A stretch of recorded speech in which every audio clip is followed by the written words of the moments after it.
Bismillahirrahmanirrahim. Alhamdulillahi Rabbil Alamin. Allahumma salli wa sallim ala Sayyidina Muhammadin al-Fatihi lima ughliq wal khatimi lima sabaq nasiril haqqi bil haqq wal hadi ila siratikal mustaqim wa ala alihi wa ashabihi haqqa qadrihi wa miqdarihi al-azim. Subhanaka la ilma lana illa ma 'allamtana innaka antal alimul hakim wala haula wala quwwata illa billahil aliyyil azim. Rabbi israh li sadri wa yassir li amri wahlul 'uqdatam min lisani yafqahu qawli, amma ba'd. Ma'asyiral hadirin, jamaah yang dimuliakan oleh Allah Subhanahu wa taala. Pada kesempatan pertemuan sebelumnya kita sudah mengkaji, memahami surat Al-Baqarah ayat 147 yang masih bicara tentang persoalan peralihan kiblat. Yang di sana terjadi kontroversi, terjadi perdebatan, perselisihan. Tapi Allah Subhanahu wa taala menetapkan bahwa peralihan kiblat itu adalah sesuatu yang hak dan mereka tahu bahwa itu adalah hak. Tapi karena watak mereka yang sombong, egois, keras kepala, maka sebesar apapun, sevalid apapun bukti yang dihadirkan, pasti mereka akan tetap menolak. Itulah watak dari orang-orang Bani Israel atau orang-orang Yahudi dan Nasrani yang hidup pada zaman Nabi Muhammad sallallahu alaihi wasallam. Pada kesempatan pertemuan hari ini kita akan lanjutkan bahasan kita, yaitu ayat 148 dan 149 kita gabungkan menjadi satu kesatuan yang kita akan bahas. Allah Subhanahu wa taala berfirman, A'udzu billahi minasyaitonir rajim. Bismillahirrahmanirrahim. Walikullin wijhatun huwa muwalliha fastabiqul khairat. أينما تكونوا يأتي بكم الله جميعا إن الله على كل شيء قدير ومن حيث خرجت فول وجهك شطر المسجد الحرام وإنه للحق من ربك وما الله بغافل عما تعملون. ولكل, wawunya ini adalah waw ibtida, waw di awal kalimat yang kita tidak perlu mengartikan sebagaimana yang kita sering ulang-ulang bahasannya. Li artinya bagi, kullin setiap, semua. Pakai kullun karena ada lam, li kullin. Asalnya adalah li kulli ahli millah. Setiap orang yang memiliki agama itu, kata Allah, dan ini adalah sesuatu yang faktual, fakta yang gak bisa ditolak. Setiap yang memiliki agama itu wijhatun. Apa itu wijhatun? Wijhatun itu dalam kitab-kitab tafsir sepakat para ulama tafsir mengartikan kiblatun. Jadi kata wijhah itu artinya kiblat. Kiblat itu ada di depan. Kata wijhatun itu artinya bagian yang di depan. Maka dari kata wijhah muncul kata wajhun. Apa wajhun? Wajah. Wajah inti di depan atau di belakang, Pak? Coba kalau di belakang. Nah, kan lucu kan? Di depan. Maka setiap yang memiliki agama, kata Allah, atau setiap umat beragama itu mempunyai kiblat. Kiblat itu atau kata wijhatun itu dalam bahasa Arab, kiblat itu hanya satu makna. Jadi satu makna karena ayat ini sebelumnya memang bicara tentang arah ibadah, yaitu kiblat dalam beribadah. Tetapi di dalam bahasa Arab kata wijhatun itu artinya bisa banyak. Bisa artinya arah, wijhah, ittijah tuh arah. Bisa artinya kiblat seperti yang jadi pembahasan kita, bisa artinya orientasi, kecenderungan dia. Bisa juga tujuan yang dia tuju. Itu dalam bahasa Arab. Maka kalau kita artikan secara luas, bukan cuma persoalan arah kiblat, masing-masing umat beragama itu punya kiblat yang diarah untuk ibadah, punya orientasi hidup, punya tujuan, sistem nilai, cara beribadah, dan jalan spiritual. Kalau diartikan secara umum seperti itu. Dan itu diakui oleh Allah Subhanahu wa ta'ala. Misal, perbedaan kiblat. Kalau orang Islam sholat menghadapnya kemana, Pak? Ka'bah. Orang-orang Yahudi kalau sholat berdoa itu ke arah mana dia? Baitul Maqdis, atau disebut dengan rumah suci, atau bait suci. Mereka sebut namanya bait suci. Kalau orang Kristen tidak memiliki kiblat yang wajib diarahkan dalam ibadah, tetapi setiap gereja dulu ortodok itu punya tradisi, kalau mereka ibadah berdoa kepada Tuhannya itu menghadap ke timur. Berarti di dalam setiap agama itu ada yang disebut dengan arah kiblat. Dan itu diakui oleh Allah Subhanahu wa ta'ala. Dalam arti kita nanti enggak boleh saling menyalahkan, enggak boleh saling bermusuhan. Semuanya itu punya cara masing-masing. Dalam agama pun ada perbedaan. Makanya supaya kita tidak terlalu berdebat dalam persoalan akidah terhadap mereka, kita pakai prinsip lakum dinukum waliyadin, enggak usah ribut, enggak usah debat. Ente punya agama, jalanin aja. Kita punya agama, kita jalanin masing-masing, enggak usah berdebat, enggak usah ribut. Masing-masing punya arah, nanti semua akan dimintai pertanggungjawaban di hadapan Allah Subhanahu wa ta'ala. Karena itu maka dalam Islam kita enggak boleh mencela agama orang lain. Enggak boleh.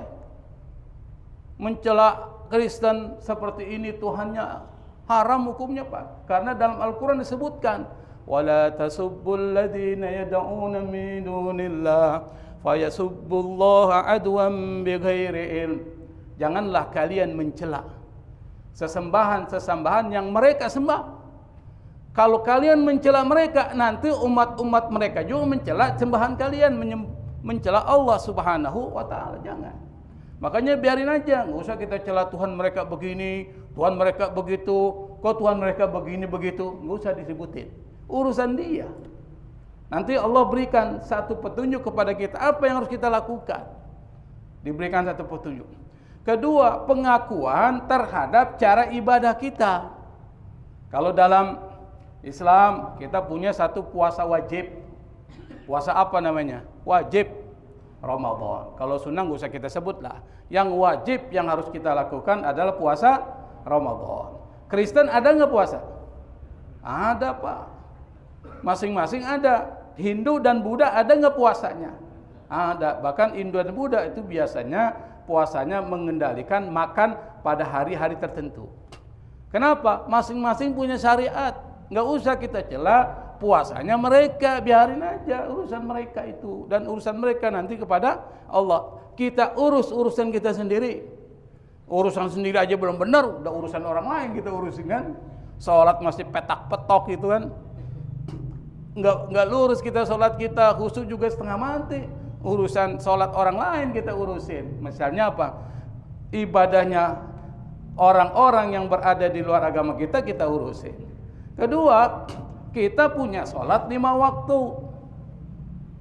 Orang Buddha ada nggak sholatnya? Ibadah kepada Tuhannya ada nggak? Ada, Pak. Meditasi. Apa meditasi? Meditasi. Bukan temannya terasi, bukan, Pak. Nanti Bapak kayaknya temannya terasi itu. Meditasi itu artinya bersemedi. Semedi meditasi. Kan kalau kita lihat orang Buddha kan begini. Betul, Pak ya? Coba Bapak nonton film Shaolin. Shaolin suka nonton film Shaolin nggak? Biasanya Shaolin kalau ibadahnya gimana? Diam, matanya meram, tangannya di sini, mulutnya komat kami. Kalau perlu ada tasbih gede tuh.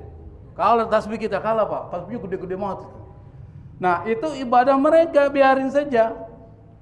Di Kristen pun sama, masing-masing ada ibadahnya. Orang Kristen misalnya doa pribadi, ada doa bersama di gereja. Kadang-kadang ada waktu subuh, Pak. Doanya waktu subuh. Saya pernah ke Manado, Pak. Pernah ke Manado 3 hari di sana. Setelah sholat subuh, kita jalan-jalan tuh muter-muter kota Manado. Manado kan hampir sebagian besar masyarakatnya kan Kristen ya. Mayoritas ya. Mayoritas Kristen. Ternyata pas ketika jalan ke kampung-kampung itu ada ibadah subuh. Ada panggilannya juga. Saya tanya sama teman, ini apa ini? Ibadah subuh mereka.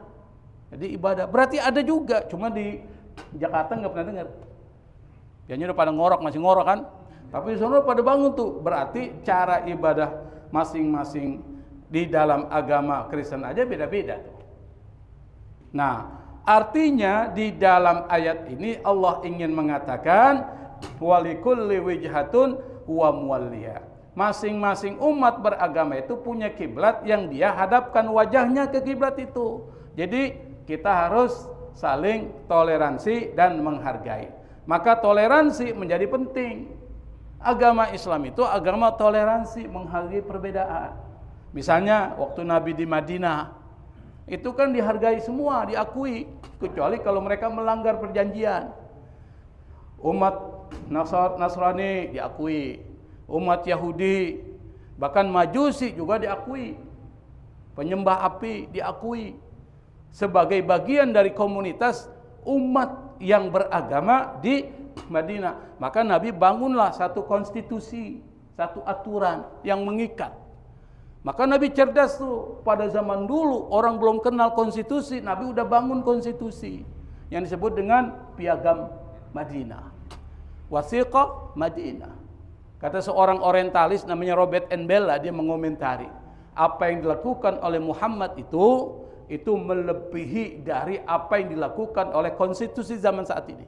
Kenapa? Persamaan, perbedaan diakui. Kemudian tidak ada diskriminasi. Kalau sekarang kan aturan diskriminasi banyak. Tidak ada diskriminasi, diakui itu oleh orang-orang non-muslim yang mereka adalah para pemerhati dan penulis Islam, tapi bukan Islam. Kita mungkin pernah dengar tuh Pak, Nabi satu ketika lagi ngumpul sama sahabat, lagi ngumpul nih, ngobrol-ngobrol kayak kita. Saya nggak tahu sambil ngopi, enggak, saya nggak tahu tuh. Di ngumpul-ngumpul nih. Kalau kita kan kalau ngumpul, kalau nggak ada ngopi nggak enak kan? Harus ada kopinya. Tiba-tiba lewat iringan jenazah Yahudi itu, lewat. Nabi berdiri. Para sahabat nggak tahu nih, Nabi berdiri, ikut aja berdiri. Pimpinannya berdiri, dia ikut berdiri. Setelah selesai, para sahabat tanya, ya Rasul, kenapa kita berdiri? Bukankah yang lewat itu jenazahnya orang Yahudi? Apa kata Rasul? Bukankah yang meninggal itu manusia? Oh, artinya apa? Selama dia manusia, maka kita hormati, hargai kemanusiaannya. Karamatul insan, kemuliaan manusia. Enggak usah diungkit soal agamanya kalau udah meninggal. Selama manusia, hormati. Itulah ajaran Islam. Maka enggak heran kalau banyak kemudian orang-orang barat masuk ke dalam Islam. Kenapa? Karena agamanya agama yang luar biasa mengajarkan tentang etika. Nah, di dalam perbedaan tersebut, kata Allah, apa yang kita lakukan? Fastabiqul khairat. Enggak usah ngurusin orang lain, tuh kata Allah tuh. Enggak usah ngurusin cara beribadah umat lain, enggak usah mikirin akidah mereka. Ente fokus aja pada fastabiqul khairat. Di sini menggunakan kata istabaqa. Di dalam bahasa Arab itu ada dua kata yang berarti berkompetisi, berlomba-lomba. Yang pertama adalah istabaqa. Kata istabaqa itu berasal dari kata sabaqa. Sabaqa itu mendahului. Maka orang yang bertanding, dia harus mendahului supaya menang. Maka disebut dan musabaqah tilawatil Quran. Musabaqah tilawatil Quran, nyari juara enggak? Nyari, berarti nyari yang pertama tuh. Maka kata istibaq, Anda berlomba-lomba, fokusnya adalah siapa yang dulu mencapai tujuan kebaikan. Berlomba-lomba, jangan santai, jangan malas, lakukan kebaikan. Kapanpun, dimanapun, pada saat apapun, perbanyak kebaikan, kata Allah. Yang kedua kata tanafus, tanafasa. Ya tanafasu, maka dalam Al-Quran disebutkan Wa fi dzalika falyatanafasil mutanafisun. Dan dalam persoalan itu, maksudnya dalam soal keridhaan Allah di akhirat, hendaklah orang-orang yang berlomba saling berlomba.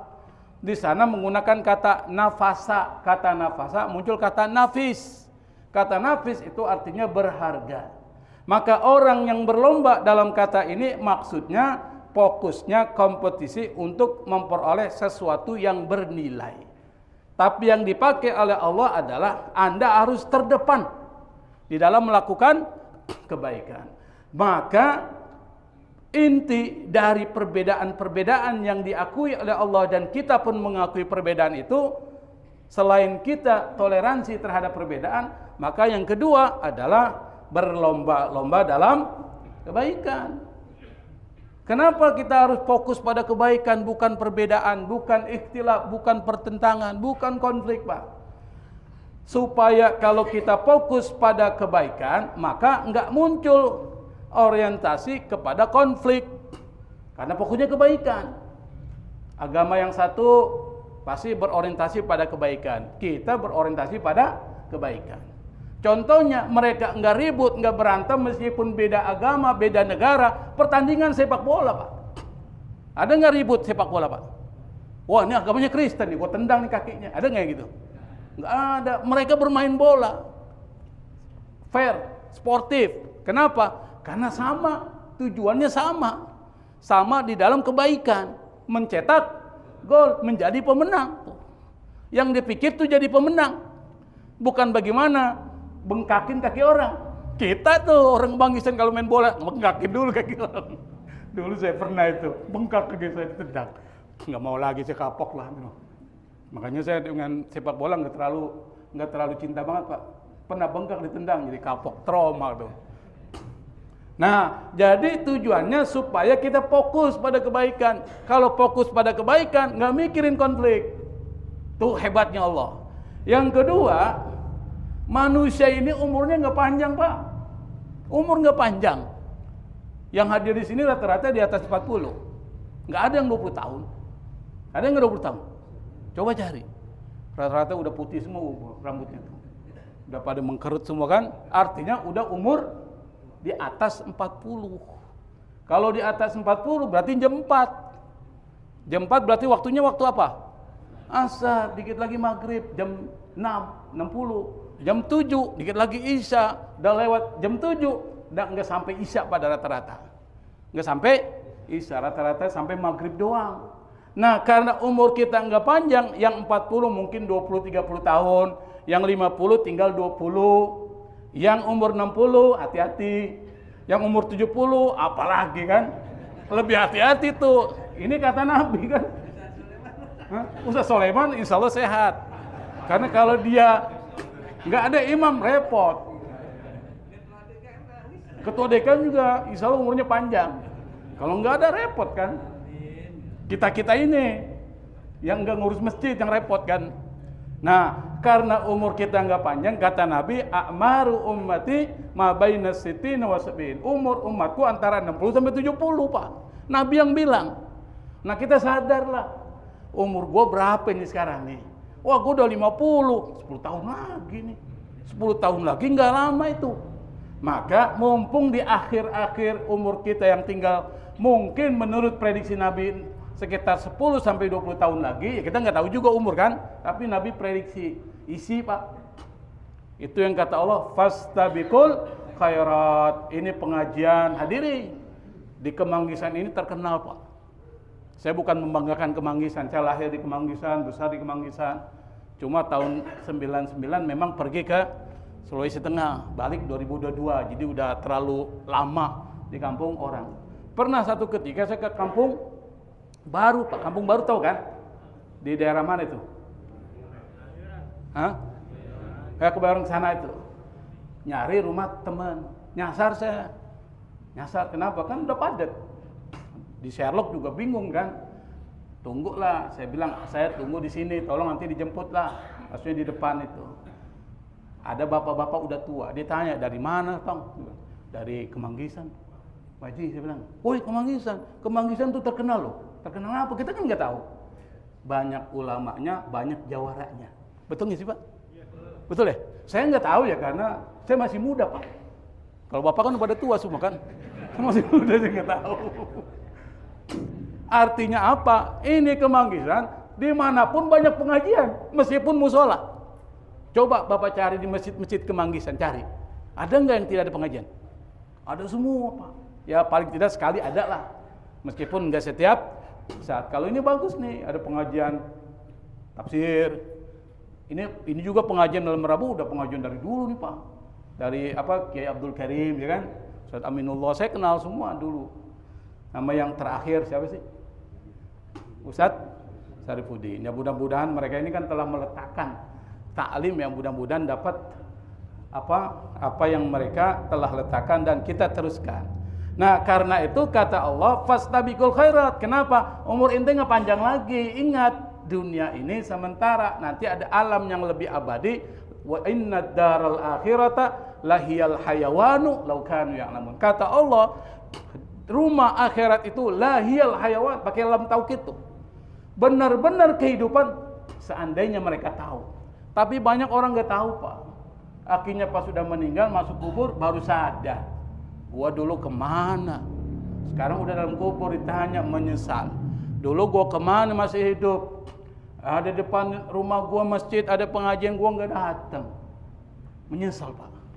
Maka sebelum kita menyesal masuk terlambat nih ke dalam kubur, penyesalan terlambat, sekarang udah kita isi hari-hari kita dengan kebaikan. Kebaikan macam-macam. Yang penting itu di sisi Allah ada nilai dan itu investasi akhirat.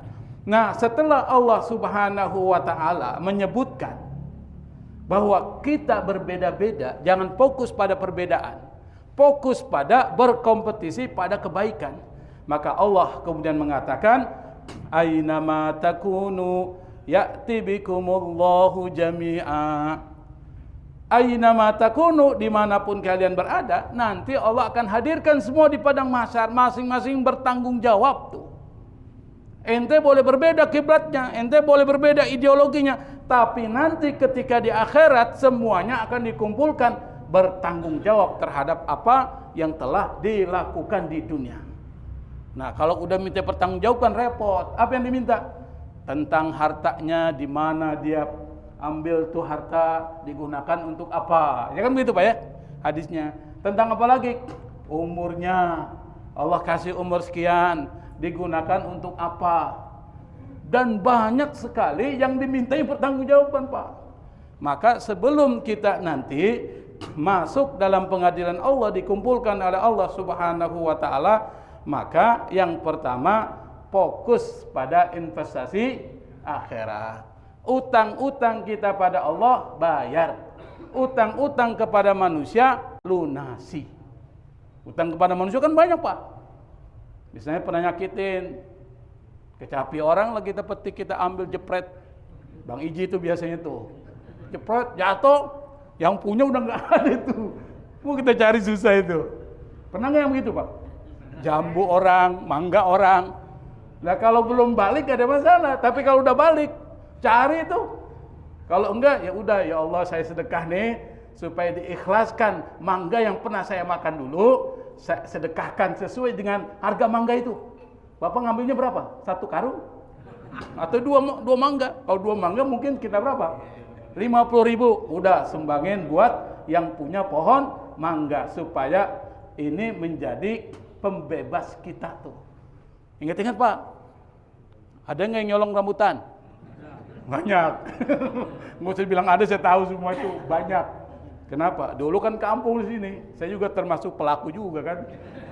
Rambutan, mangga, jepret aja tuh, ambil kabur tuh. Nah, artinya apa? Semua akan dimintai pertanggungjawaban sebelum kita masuk ke alam kubur, sebelum ada pengadilan akhirat. Selesaikan semua di sini Pak, dunia. Apa tadi? Itu tadi. Sholat kita yang pernah bolong-bolong, bayar. Utang kita, bayar. Ingat aja, kira-kira gue punya utang sama siapa nih? Ingat.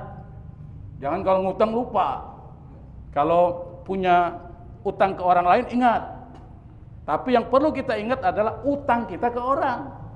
Itu yang perlu kita ingat. Kalau utang orang lain ke kita, nggak usah biarin aja. Dia mau bayar, biarinlah. Kalau emang itu buat makan, gak usah ditagih lah Pak. Kenapa? Kasihan. Kecuali persoalan bisnis ya. Ayat 149 dipertegas lagi. Wa min haitsu kharajta fawalli wajhaka syatral masjidil haram. Dipertegas lagi dari ayat sebelumnya. Wa min haitsu kharajta, di mana saja kamu keluar, maksudnya ente pergi kemana aja. Fawalli wajhaka syatral masjidil haram. Maka kalau ibadah tetap palingkan wajahmu ke Masjidil Haram. Yang disebut dengan syatral Masjidil Haram itu Ka'bah. Tapi disebut Masjidil Haram. Kenapa? Karena orang yang berada di luar Mekah enggak persis sama ke Ka'bah, Ainul Ka'bah. Persisnya kemana? Ke arahnya aja. Tapi orang yang berada di Masjidil Haram harus Ainul Ka'bah, ke Ka'bah langsung, karena kelihatan.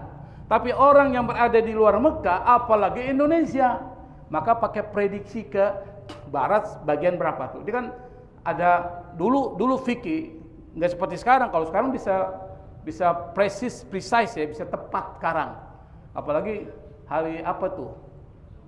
Tanggal berapa? 16 itu. Itu bisa ngukur tuh Ka'bah kita mencong enggak tuh. Ada, cuma saya nggak ikut perkembangan tentang persoalan itu, cuma saya sekilas dengar tuh. Untuk ngukur tuh. Jadi matahari tanggal 16 Juli jam berapa sih? 16.27 pas persis Ka'bah tuh matahari. Jadi kelihatan. Maka kalau kita taruh tongkat di sini dia akan lurus saja. Kalau biasanya kalau kita taruh tongkat itu bengkok tuh, apalagi asar. Ini kan 16.27 ya. 16.27 berarti asar. Habis asar tuh. Coba aja nanti dipraktikin. Tapi kiblat kita ini, meskipun misalnya ada sedikit menyimpang dikit, enggak usah dipikirin juga. Jangan sampai merubah keindahan masjid juga kan. Kenapa? Yang baru bangun masjid, maka harus precise, harus tepat, presisinya harus tepat. Kalau yang begini, maka ada namanya disebut dengan dimaklumi kalau kemencongannya enggak lebih dari 45 derajat. Tapi kalau lebih dari 45 derajat, maka dianggap enggak pas ke arah Masjidil Haram. Makanya harus kalau kita ukur ini ke barat kita, ke barat bagian mana dikit. Ini barat kan ke sini nih. Kasih mencong dikit aja, mencong dikit. Ini mencong enggak? Oh, mencong dikit nanti tuh, supaya kelihatannya ke barat. Ini kemana nih? Barat mana? Ini kiblat memang, maksudnya barat. Nanti diukur lah. Nah, dalam fikih kita disebutkan kalau sholat tetap menghadap kiblatnya ke Ka'bah, tapi bagi yang di luar Mekah arahnya ke Masjidil Haram. Maka disebutkan fawalli wajhaka syatral Masjidil Haram. Masjidil Haram ya Ka'bah di situ. Karena nggak mungkin tepat di Ka'bah, maka disebut Masjidil Haram. Wa innahu lal haqqu min rabbik, itu kata Allah Subhanahu wa taala yang benar, keputusan yang benar dari Allah Subhanahu wa taala, enggak bisa diganggu gugat lagi. Ente enggak bisa menghadap kemana.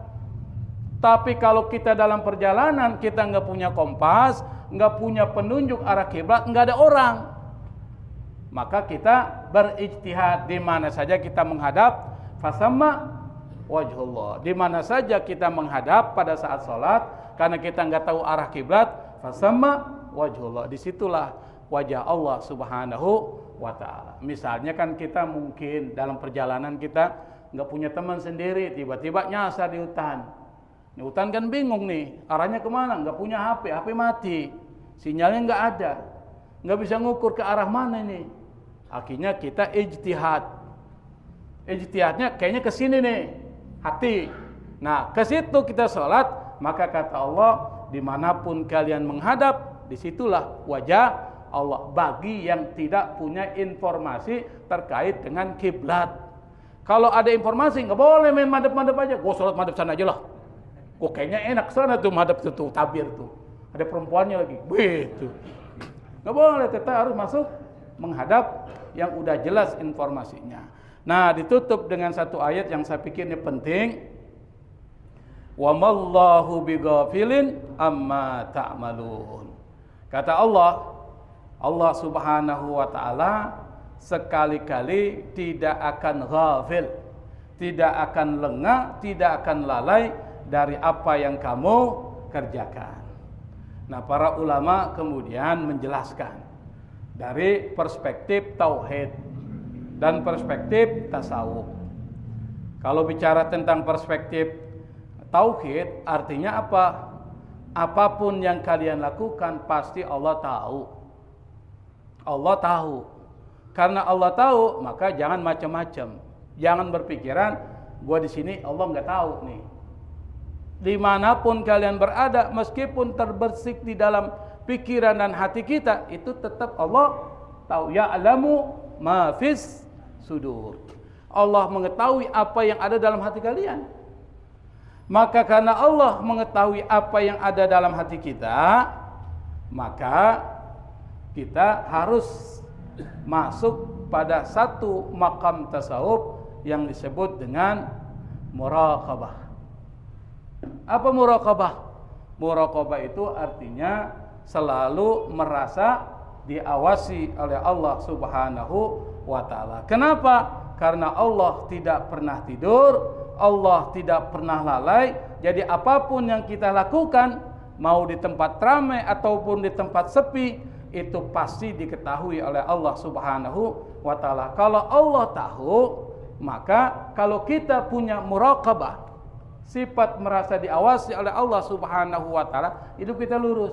Di pasar jualan kita nih, ya orang nggak tahu nih kalau di dalam tempat jualan saya ini ada buah-buahan yang busuk di bawah.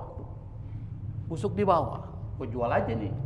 Kan banyak orang sering bohongin kita, Pak, yang pedagang itu. Dia bilang bagus nih pisang, ternyata pisangnya enggak bagus. Atau bilangnya bagus jeruk ini, kelihatannya bagus tuh, ternyata pas sampai rumah banyak yang busuk. Dia tahu tuh busuk, malah yang bilang pas dia beli tuh kepada tukang itu, dia beli, datang lagi, bang busuk semua nih. Ini masih enak cuma satu plastik, gue semuanya busuk nih katanya. Begitu dia bilang. Lebih gadi ya. Memang kurang ajar juga tuh dagang itu. Nah, kalau kita punya sifat merasa diawasi oleh Allah, hidup kita ini enak. Misalnya di kantor nih, di kantor kan biasanya kalau orang-orang apalagi pejabat tuh, itu biasanya banyak godaan. Godaannya apa? Ya godaannya itu tadi pada saat proyek tender. Biasanya kalau tender itu biasanya ada saja permainan duit tuh. Di bawahnya kasih duit. Dan ingat Pak, permainan duitnya bukan kita permainan 200.000 kayak di kelurahan. Kelurahan bikin surat 200, ya kan? Ini PRD, bagaimana PRD? Begitu kan? 200, 300, 100 kan? 50 paling kecil. Mainannya kecil. Kalau yang begini mainannya tuh apa? Minimal ratusan juta. Kalau enggak naik dikit 1M. Yang lebih hebat lagi sampai 1 triliun. Dan kita lihat Pak tuh, sekarang lagi masalah itu. Coba Pak lihat tuh. Penegak hukum semua. Satu ke sana, satu ke sini. Sekarang lagi damai.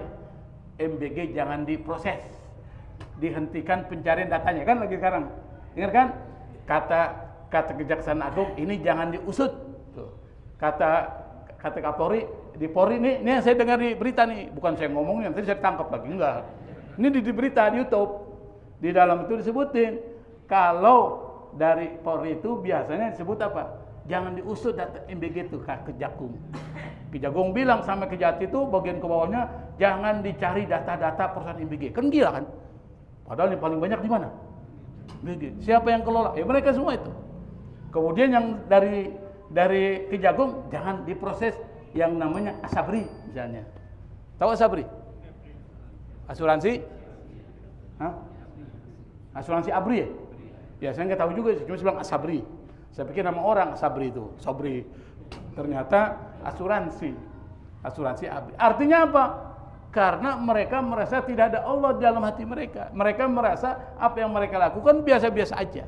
Nah, kita diajarkan oleh ayat ini, wa mallahu bighafilin amma ta'malun.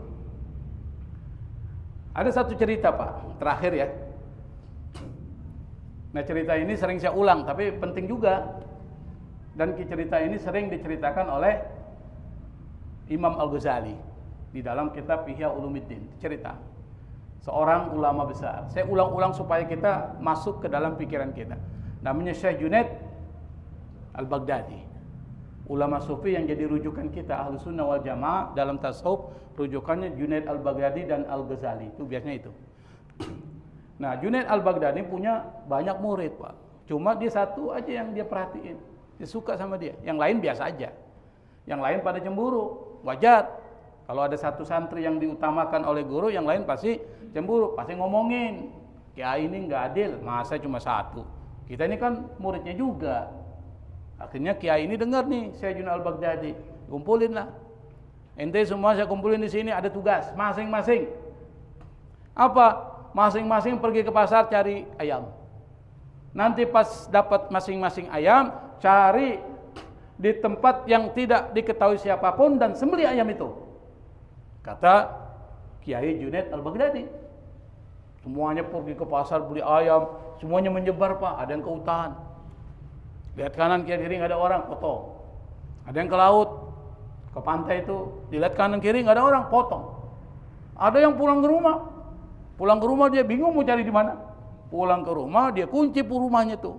Masuk ke kamar dia kunci, lampu dimatiin. Dia potong tuh ayam. Nggak ada yang tahu kan, lampu gelap. Nah, selesai semua melaksanakan tugasnya, ngumpul. Di antara yang ngumpul cuma satu yang ngelaksanain, yaitu santri yang tidak atau santri yang diberikan perhatian khusus. Itu yang enggak melaksanakan. Yang lain pada nyibir. Toh gimana sih itu? Katanya anak kesayangan kiai. Masa perintah kiai aja enggak dilaksanain? Tuh, biasanya begitu tuh anak-anak pesantren tuh, ya kan? Saling mencibir juga nih. Akhirnya ditanya sama kiainya, "Kamu kenapa kau tidak laksanakan perintahku?" Kata santri ini dibilang, "Saya melaksanakan. Pak Kiai suruh ke pasar, saya ke pasar. Pak Kiai suruh saya beli ayam, saya beli ayam. Pak Kiai perintahkan untuk menyembelih ayam di tempat yang tidak diketahui siapapun. Saya cari-cari itu tempat nggak ada. Dimanapun saya berada, saya merasa Allah mengetahui saya tuh. Maka saya nggak sembelih." Wah, senyum tuh Pak Kiai itu. Saya Junaid Al-Baghdadi senyum. Dia bilang, "Kalian tahu kenapa saya prioritaskan dia? Karena sifat muraqabahnya tinggi banget. Dia selalu merasa diawasi oleh Allah. Dimanapun dia berada, kalau selalu merasa diawasi oleh Allah, pasti jalannya lurus. Nggak akan bengkok. Apapun tantangannya, cobaannya, godaannya, pasti dia selesai. Kenapa? Hatinya Allah. Makanya di dalam Islam itu ada satu hadis Nabi, Pak. Dan hadis ini menjadi satu prinsip agama kita. Malaikat Jibril datang kepada Nabi. Tapi Malaikat Jibril dia menyerupai wajah kebanyakan orang. Nabi saat itu dengan para sahabat termasuk Umar bin Khattab nih. Umar bin Khattab. Datanglah dia. Tapi anehnya tidak ada satupun sahabat yang tahu itu orang. Nggak ada yang tahu. Berarti bukan orang sini. Tetapi kalau dia bukan orang sini, kenapa nggak ada tanda-tanda bekas-bekas dari perjalanan jauh? Pakaiannya bersih. Nggak ada debu, nggak ada tanda-tanda perjalanan jauh. Bingung nih. Tambah bingung lagi ketika dia datang, lutut Nabi didekatkan dengan lutut dia. Lalu Nabi ditanya oleh malaikat Jibril yang menyerupai wajah manusia yang tidak diketahui oleh para sahabat. Ma huwal iman? Nabi ditanya, "Wahai Muhammad, apa itu iman?" Rasul jawab, "Antu'mina billahi wa malaikatihi wa kutubihi wa rusulihi wal yaumil akhiri wa bil qadari khairihi wa syarrihi." Jadi rukun iman. Yang kan rukun iman jadi 6 tuh. Di IAIN ada 2, Pak. Saya dulu pernah waktu jadi mahasiswa, rukun iman cuma 2. Kaget juga saya. Kok 2 nih? Yu'minuna billahi wal yaumil akhir, 2 tuh. Kenapa? Yang disebutkan dalam Quran. Tapi tetap dia percaya yang lain juga, enggak usah diributin. Tapi itu digompor-kompori oleh orang. UN ini ingkar nabi, ingkar rasul. IAIN katanya. Jadi eng begitu orang bilang. Saya nggak enak juga dengarnya, tapi saya jelasin. Karena kita orang IAIN, dulu IAIN, sekarang UI. Setelah Nabi jawab, dibilang, "Shadaqta, benar engkau." Tambah bingung para sahabat. Ini orang gimana sih? Nanya ke Nabi, Nabi jawab, dibilang, "Benar kau, saya akan nguji nih." Kurang ajar nih orang nih, kata para sahabat. Lalu ditanya lagi, Akhbirni ma huwal Islam. Coba informasikan ke saya apa itu Islam. Nabi jawab, Islam itu antasyhada alla ilaha illallah wa anna Muhammadan Rasulullah wa tuqima shalah wa tu'ti zakat wa tasuma Ramadan dan seterusnya. Salat tak? Benar. Nah, yang ketiga, Pak. Ma huwal ihsan. Apa itu ihsan? Apa kata Nabi? Inilah yang jadi prinsip muraqabah. Yang perlu kita pakai, Pak. Iman, Islam, ihsan. Muslim, mukmin, muhsin. Bukan muhsin alatas, muhsin. Muhsin alatas itu, Bapak kenal muhsin alatas? Udah enggak tahu kemana dia. Muhsin, apa tuh ihsan? Nabi mengatakan, anta'budallaha ka'annaka tara fa illam takun tarahu fa innahu yarak. Engkau menyembah Allah seakan-akan kau lihat Allah. Jadi nyembah kalau lagi sholat itu seakan-akan dilihat Allah, berarti khusyuknya tinggi enggak? Kalau lihat Allah berarti dia berdialog. Makanya orang baca Fatihah itu munajat. Kalau dia khusyuk, jangankan bom di depannya, kena panah saja dia enggak terasa sakit. Karena ada ceritanya, Pak. Sahabat Nabi yang sedang jaga pasukan itu disuruh Rasulullah lagi sholat malam baca surah Al-Kahfi. Surah Al-Kahfi, Pak. Berapa ayat itu surah Al-Kahfi? Baca 1 rakaat. Ketika dipanah tuh enggak terasa, dicabut aja, masih terusin. Terus dipanah lagi kedua, berdarah nih, cabut.